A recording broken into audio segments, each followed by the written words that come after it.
রিতম, তুমি বলো না, তুমি কোথায় ছিলে? এই রে, এবারে যদি বলে দেয় যে আমি ওকে আটকে রেখেছিলাম, কারো কাছে আমার মুখ দেখাবার জায়গা থাকবে না তো।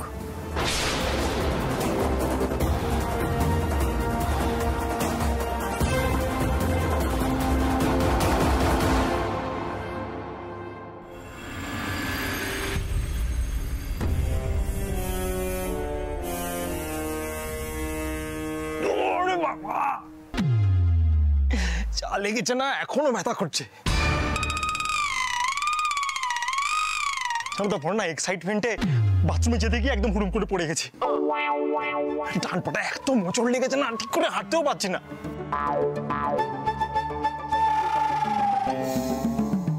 আমি তো সৃজনদাকে বললাম তোমার সঙ্গে এসে ডান্স করতে, নাহলে আমি নাচলে তো আমাদের জুটি খোঁড়াতে খোঁড়াতে নাচতো। বলো কি হলো কেসটা? এ আমার পিঠ বাঁচাতে চাইছে, ব্যাপারটা কি?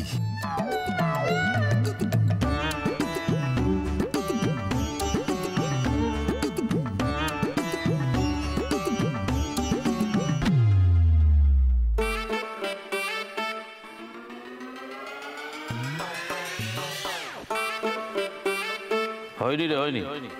হাতে লেখা খারাপ, আইটা টিয়ের মতো দেখাচ্ছে। নে আবার লে।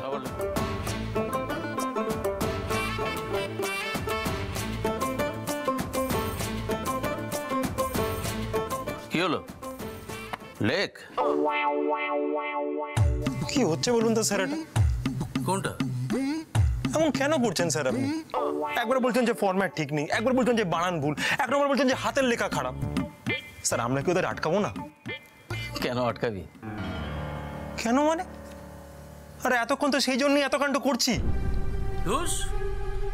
বড় বউয়ের মাঝে মুসুর ডালের তেজপাতা বিরিয়ানির এলাচ হয়, কি লাভ তোর? বড় বউ? হ্যাঁ, সৃজন দত্ত আর আলোকপর্ণা স্বামী স্ত্রী। জামাই বাবু নয়, আরে সৃজন আলোকপর্ণার হাজব্যান্ড। হলো? বুঝেছি। একেবারে মাথার ওপর দিয়ে যাচ্ছে, পুরোটা না শুনলে চলবে না, তাই তো? শোন তাহলে।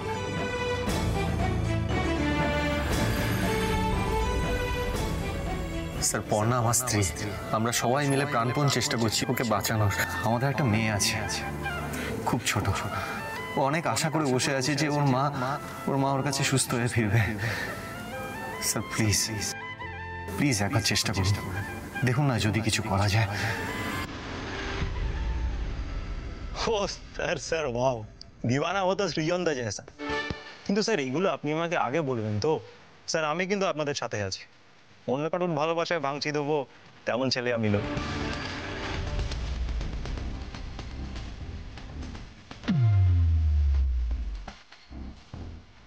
ও আচ্ছা, এই ব্যাপার। প্রিন্সিপাল স্যার সামাল দিয়েছেন তাহলে, উনিও তাহলে আমার দিকটা বুঝেছেন। যাক, এই যাত্রায় মানে বেঁচে গেলাম। কিন্তু তুমি তো দিব্যি হেঁটে স্টেজে উঠে এলে, কোথায় লেগেছে তোমার দেখি? না না না না না না, ওই একদম দেখানো যাবে না। ওটা ইন্টারনাল পেন, তুমি কিচ্ছু বুঝতে পারবে না বাইরে থেকে। আমি বলি কি বন্যা, আমি বরং যাই। এই আহত পা নিয়ে আমি আর দাঁড়াতে পারছি না, আমি বরং যাই, ঠিক আছে?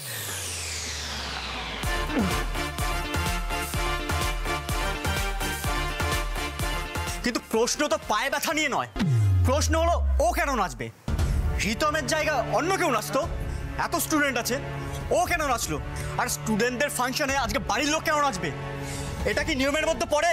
আপনারাই বলুন। একদম ঠিক। তোমাদের যদি এটাই নিয়ম মনে হয়, তাহলে ঈশা হালদার ইউনিভার্সিটির অনুষ্ঠানে কেন গাইবে? তোমাদের নেত্রী ঈশা হালদার তো এখন আর ইউনিভার্সিটিতে পড়ে না, তাকেও তো তোল্লাই দিয়ে গান গাওয়ালে তোমরা। তখন ইউনিভার্সিটির নিয়ম মনে ছিল না? না মানে চুপ চুপ, শোনো, তুমি যে ইউনিভার্সিটিতে পড়ো, আমি সেখানকার প্রিন্সিপাল, আমাকে বেশি নিয়ম শেখাতে এসো না। যাও, অনুষ্ঠানে গিয়ে এনজয় করো। যদি ভালো না লাগে তো কলেজের বাইরে পাঁচিলে গিয়ে বসে থাকো, যাও। ঠিক হয়েছে, গায়ে মানে না আপনি মোড়ল দিয়েছে ভালো মতন দাওয়াই। যা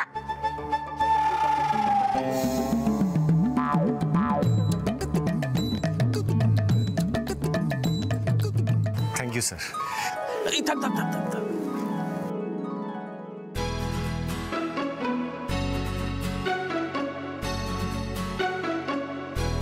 চলুন বর্ণা, যাওয়া যাক তাহলে। কি হলো, কি দেখছেন? দেখছি আপনার মধ্যে কোনো পরিবর্তন এসেছে কিনা।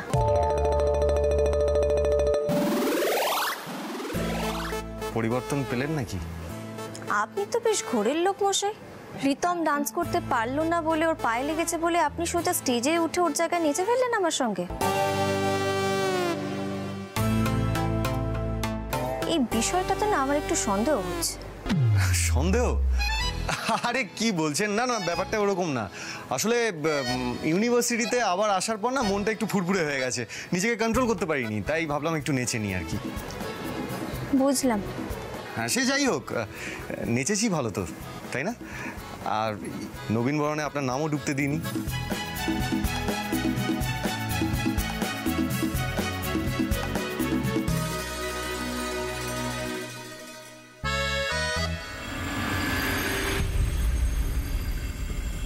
তাহলে নবীন বরণটা আপনার ভালোই কাটলো বলুন? শুধু আমার বলছেন কেন, আপনারও তো। আপনি তো দিব্যি নাচলেন, নবীনের মতন মনটা ফুরফুরে হয়ে উঠলো আপনার। দেখেছেন তো, আপনি সেই ব্যাপারটা নিয়ে আবার আমার পেছনে লাগছেন। আচ্ছা বাবা, ঠিক আছে, টপিক চেঞ্জ। আচ্ছা সৃজন দা, বলছি এই ঈশা হালদারকে আপনি কিভাবে চেনেন?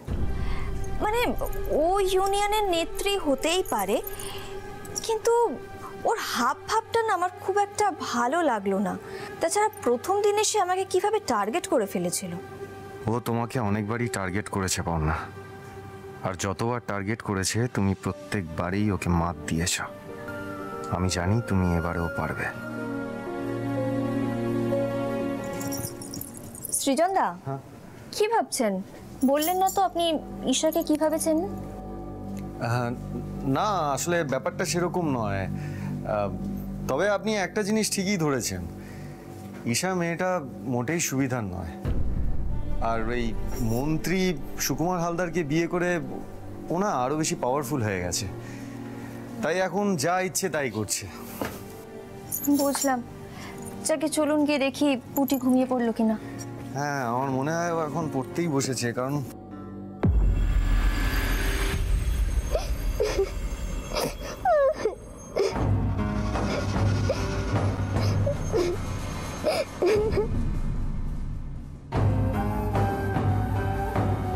পুটি, এই পুটি, বন্ধু হয়েছে পুটি? এ পুটি, তুই এইভাবে কাঁদছিস কেন? মা, কেউ বকেছে? ঠাম্মি কিছু বলেছে? তাহলে কি হয়েছে পুটি? আজকে আমার স্কুলে প্রজেক্ট সাবমিশন ছিল। আমি প্রজেক্টটা সাবমিট করতে গিয়ে দেখি আমার প্র্যাকটিক্যাল খাতাটাতে কে কালি ঢেলে দিয়েছে, আর তার সাথে মাঝখান থেকে পেজও ছিঁড়ে নিয়েছে। সে আবার কি কথা? 0 পেয়েছি আমি, দেখো। ম্যাম আমাকে খুব বকেছে, কিন্তু বিশ্বাস করো আমি কিচ্ছু করিনি। ঠিক আছে, কাঁদে না বাবা, কাঁদে না, কাঁদে না, কাঁদে না।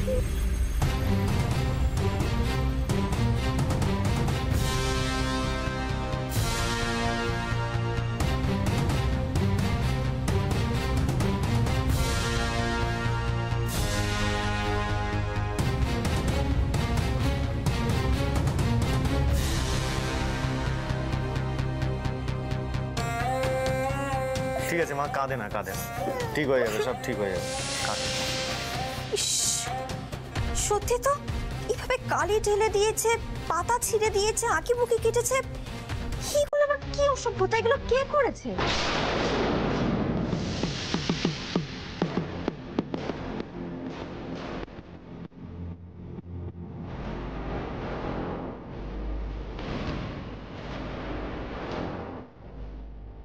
আমাকে ফালতু কেস খাওয়ানো, মায়ের কাছে গিয়ে কান্নাকাটি করা, দেখাচ্ছি মজা এবার আমি। কি করি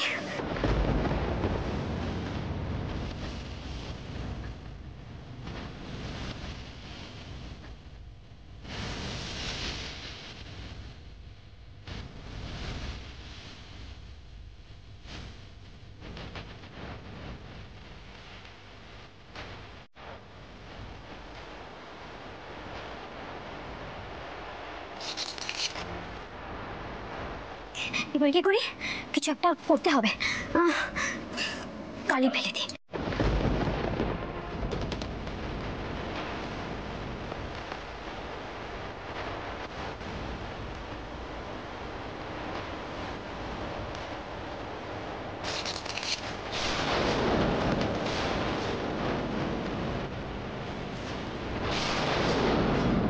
বেশি চালাকি তো, মায়ের মতো সিয়ানা হতে গেছিলিস। এবার বুঝবি অতি চালাকের গলায় দড়ি। এবার থেকে রোজ তোকে এইরকমই কেস খাওয়াবো পুটি। এতদিন মিথ্যে মিথ্যে কাঁদছিলি তো, এবার কাঁদিয়ে দাঁত কপাটি লাগিয়ে দেবো তোর। ইস, কেউ করে এমন? যেই এমনটা করে থাকুক না কেন, ভগবান তাকে শাস্তি দেবে। একটা বাচ্চার মনে কষ্ট দেওয়া? না, ভগবান শাস্তি দিলে হবে না পড়না। যে এই কাজটা করেছে তার ব্যবস্থা আমাদেরই করতে হবে। মানে আমাদের ব্যবস্থা করতে হবে মানে? আমি শিওর এটা সুইটেরই কাজ। একমাত্র ওর মতোই অসভ্য অশিক্ষিত মেয়ে এরকম বাচ্চার জিনিসপত্র নিয়ে নোংরা কাজটা করতে পারে। আজ আমি ওর একটা হেস্তনেস্ত করে ছাড়বো। সৃজন দা, সত্যি আপনাদের না এটা ভারী অন্যায়। সব বিষয়ে আপনারা খামোখা সুইটি বৌদিকে কেন তো সন্দেহ করেন বলুন তো? এক্ষুনি এটা যদি ওনার কানে যায়, একটা অশান্তি হবে বাড়িতে। আচ্ছা পুটি, পুটিমা তুমি এখানে এসো, আমার কাছে এসো। আমার কথাটা শোনো না, এটা তো স্কুলের কোনো দুষ্টু ছেলেও করতে পারে, তাই না? না, আমি এর আগে স্কুলে খাতাটা নিয়েই যাইনি। ওই খাতাটা বাড়িতেই ছিল, বাড়িতেই কেউ একটা করেছে। দেখেছেন তো সৃজন দা, বাচ্চাদের সামনে যেটা বলবেন ওরা সেটাই কাজ করে নেবে। না, তুমি বিশ্বাস করো বন্ধু, খাতাটা বাড়িতেই ছিল। আচ্ছা আচ্ছা আচ্ছা ঠিক আছে, আর কাঁদে না, তুমি আমার কাছে এসো। এখানে এসে বসো তো। দেখো পুটিমা, যা হওয়ার তা তো হয়ে গেছে। বেশ ঠিক আছে, এবার থেকে তুমি আমার কাছে বসে হোমওয়ার্ক করবে, কেমন? আর খাতাটা আমার কাছে রেখে দেবে, তাহলে দেখবে এরকমটা কেউ করতে পারবে না। কিন্তু আজ যে আমি বকুনি খেলাম, এর আগে আমি কখনো এরকম করে বকুনি খাইনি। আচ্ছা বাবা, ওরকম মাঝে মাঝে হয়ে যায়। ম্যাম আজকে বকুনি দিয়েছে তো, কিন্তু ম্যাম বকুনি দিলে কি হবে? ম্যাম কিন্তু জানে আমাদের পুটি পড়াশোনায় খুব ভালো, সিরিয়াসলি পড়াশোনা করে। এরপর থেকে কিন্তু ম্যাম তোমাকে আবার আগের মতনই ভালোবাসবে, বুঝেছো? তুমি শিওর ম্যাম আমাকে আবার আগের মতো ভালোবাসবে? শিওর বাবা, শিওর, আমি একদম শিওর। ম্যাম তোমাকে আগের মতনই ভালোবাসবে। আরেকটা কথা সবসময় মনে রেখো পুটি, জানো তো যারা খারাপ করে তাদের খারাপ করাতে কখনো ভালো যারা করছে তাদের থেমে যেতে নেই। তারা যদি তাদের ভালো কাজ চালিয়ে যায়, তাহলে যারা খারাপ করছে তারা তাদেরকে কখনো হারাতে পারে না, বুঝেছো? সত্যিই পড়না, তুমি কত কঠিন জিনিস কত সহজে বুঝিয়ে দাও। শোনাম,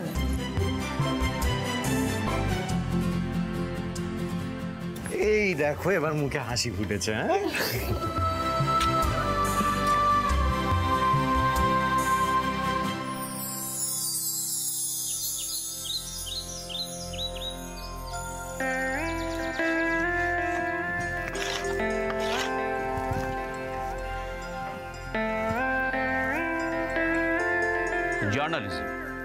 জার্নালিজম একটা খুব গুরুত্বপূর্ণ সাবজেক্ট।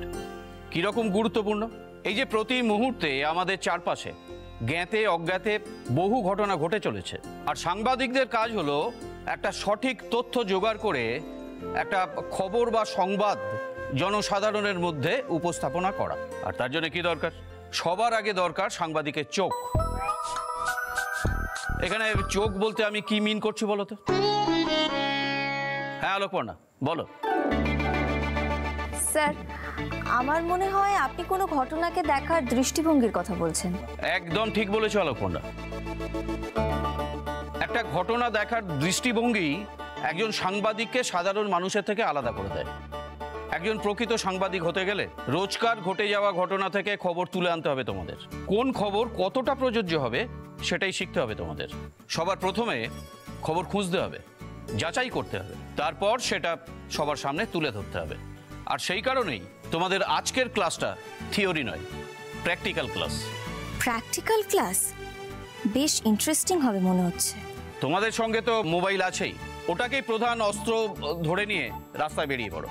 আশেপাশের ঘটনা ভালো করে অবজার্ভ করে সেখান থেকে রিপোর্ট তৈরি করে ভিডিও করে নিয়ে আসবে। এটার ভিত্তিতে মার্কস দেওয়া হবে তোমাদের। আমি দেখতে চাই কার রিপোর্টিং সবচেয়ে বেশি ইন্টারেস্টিং হয়েছে। ঠিক আছে, তাহলে যাও, লেগে পড়ো তোমরা। All the best.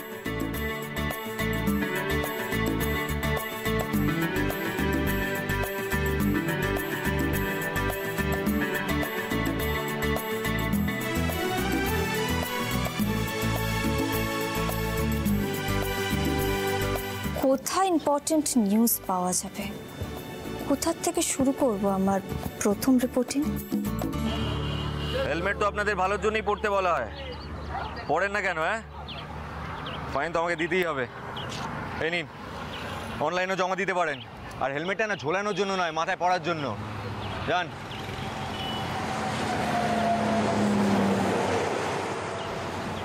হ্যাঁ, দেখতে থাক দেখতে থাক। আর হেলমেট পড়েনি। স্যার, আমি ওদিকে সিগন্যালটা দেখছি।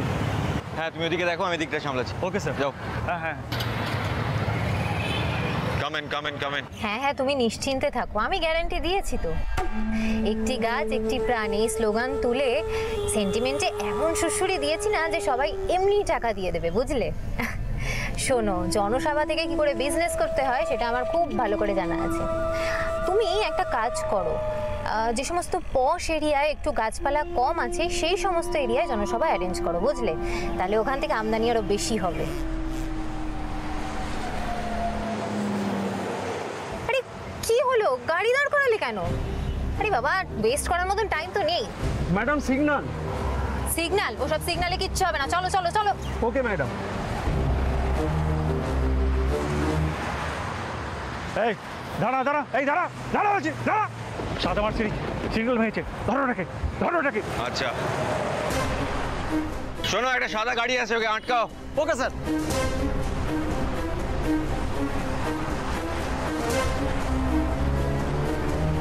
দাঁড়াও দাঁড়াও, সাইড করো সাইড করো সাইড করো, ধরো। আপনি নামুন গাড়ি থেকে, লাইসেন্সটা একবার চেক করতে হবে। আরে কি হচ্ছেটা কি? এই ইডিয়েটটা কে? তুমি আমার গাড়ি আটকাচ্ছ কি জন্যে? আরে বসে আছেন কেন? নামতে বললাম না? নামুন গাড়ি থেকে, লাইসেন্সটা চেক করবো। তোমার স্পটটা দেখে না আমি অবাক হয়ে যাচ্ছি। আমি তোমার চাকরি খেয়ে নেবো, কিন্তু তুমি আমাকে চেনো না। হ্যাঁ, এই ড্রাইভার, যাও তো দেখো তো কি বলছে। ওর সিগন্যালে দাঁড় করানো, আমি খোঁচাচ্ছি। আসুন, নেমে আসুন।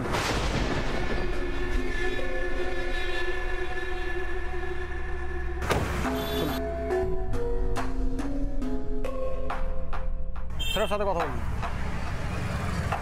কি হয়েছে বলুন? কি হয়েছে মানে? এত বড় সিগন্যালটা লাল হয়ে আছে, জেনে শুনে ভাঙলেন? এটা ফাইন কত জানেন আপনি? বেশি নিয়ম দেখাবেন না, গাড়িটা একবার ভালো করে দেখুন, মন্ত্রীর গাড়ি। বেশি নিয়ম দেখালে না আপনার চাকরি থাকবে না। ভয় দেখাচ্ছিস? পুলিশের লোককে ভয় দেখাচ্ছিস? একে তো সিগন্যাল ভেঙেছিস, তারপরে অন ডিউটি পুলিশকে থ্রেট দিচ্ছিস। কি হলো?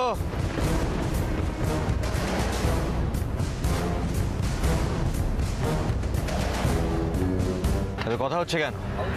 ভুল তো আপনারই। বাবা, চয়ন এখানে?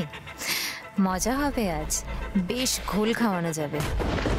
দেখুন না স্যার, একে তো সিগন্যাল ভেঙেছে, উল্টা ধরা পড়ে আবার মন্ত্রীর গাড়ি ভয় দেখাচ্ছে, বলছে ফাইন করলে নাকি আমাদের চাকরি চলে যাবে। ও তাই নাকি? হ্যাঁ, তো দেখি কোন মন্ত্রী তোমার গাড়ির ভেতরে।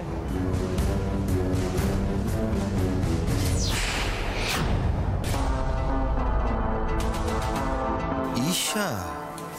ও বাবা, এ তো মন্ত্রী না, এ তো ষড়যন্ত্রী। না, একবার যখন বাগে পেয়েছি সহজে তো ছেড়ে দেওয়া যাবে না। মন্ত্রী হোক বা সিভিলিয়ান, নিয়ম কিন্তু সবার জন্য এক, ফাইন তো দিতেই হবে। আপনি আসুন। আরে কি হচ্ছে এটা কি? হ্যাঁ, এরকম ভাবে সময় নষ্ট কেন করছেন? আমার হ্যারাস কেন করছেন? কি হচ্ছে নাকি? ড্রাইভার, ড্রাইভার গাড়িতে বসে যাও। দেখুন ম্যাডাম, আপনার গাড়ি সিগন্যাল ভেঙেছে, আগে ফাইন হবে, তারপর ছাড়া হবে, তার আগে নয়। How dare you! তুমি জানো তুমি কার সাথে কথা বলছো? হ্যাঁ, তোমার এত বড় সাহস হয় কি করে? তুমি সুকুমার হালদারের গাড়িতে ফাইন কাটবে? ম্যাডাম, অ্যাম্বুলেন্স ছাড়া আর কোনো প্রাইভেট কারকে আমরা ছাড়তে পারি না। Sorry madam. চুপ, একদম চুপ, আর একটাও কথা নয়। ড্রাইভার, গাড়িতে এসো, ফালতু ঝামেলা যত সব। Isha, what's wrong with you? তোমার সাহস হয় কি করে একজন অন ডিউটি পুলিশ অফিসারের গায়ে হাত তোলার? এটা কত বড় অফেন্স তুমি জানো? বেশ করেছি হাত তুলেছি, হ্যাঁ বেশ করেছি। আমার গাড়ি আটকালে আমি আবার গায়ে হাত তুলবো। চয়ন, তুমি বোধহয় ভুলে গেছো যে আমি মন্ত্রী সুকুমার হালদারের বউ। তোমার মতন এরকম সাধারণ ট্রাফিক সার্জেন্ট না আমার কিচ্ছু করতে পারবে না। এই ড্রাইভার চলো, ফালতু সময় নষ্ট যত সব।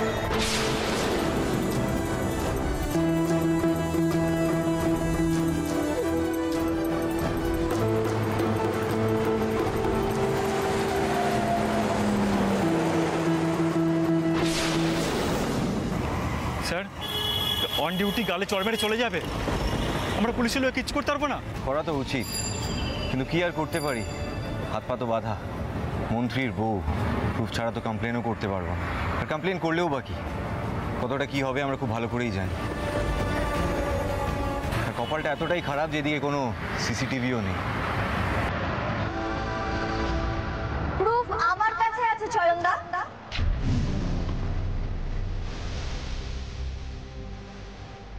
বৌদি ভাই,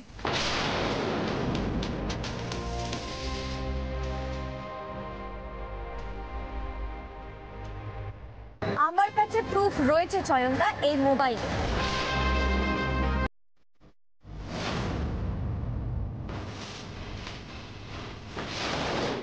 আমি ইউনিভার্সিটি থেকে প্র্যাকটিক্যাল করার জন্য বেরিয়েছিলাম। যা যা ঘটনা ঘটেছে পুরোটা আমি আমার ফোনে রেকর্ড করে নিয়েছি।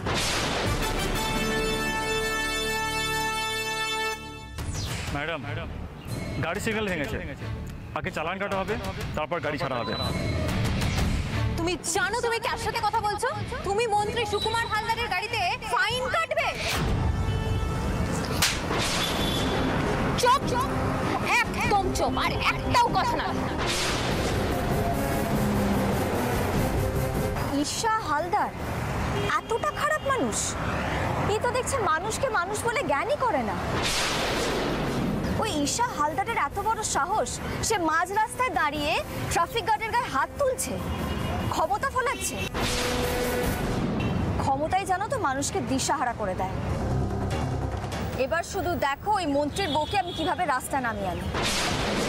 পর্ণা পর্ণা দেখো, ঈশা কিন্তু খুব ডেঞ্জারাস মেয়ে, প্লিজ। আমার তার কেটে গেলে না আমি ওর চেয়েও বেশি।